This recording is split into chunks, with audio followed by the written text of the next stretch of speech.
আসসালামু আলাইকুম রহমতুল্লাহি ওয়া বারাকাতুহু। শান্তির মা মারা গেছে দেখেন।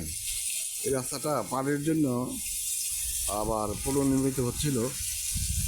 এখন এই জায়গায় পানি যদি লেগে আছে, রাস্তাটা করা হলে পানি চলে যাবে, কিন্তু ওই দিক দিয়ে আবার এই রাস্তা করার কারণে উঁচু হয়ে গেছে।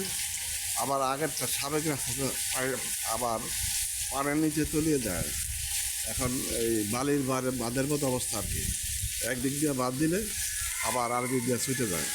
এই দেখেন এখানে পানি, আবার এই জায়গাটা হয়ে গেছে নিচু, এই জায়গাটা হয়ে গেছে নিচু, ও ওই দিকেও আবার হয়ে গেছে নিচু। ওই নিচু জায়গায় পানি জমা থাকে। এটা গাবতলীর মাটির নিচের মসজিদের রাস্তার দৃশ্য, মাটির নিচের মসজিদের পাশের রাস্তার দৃশ্য। আমি অবশ্য ওইখানে দেখাইতে পারতাম, কিন্তু এখন পানির জন্য হাঁটতে পারতেছি না। পানির জন্য হাঁটতে পারছি না। সবাই কী বলবো, বলার মতো নয়।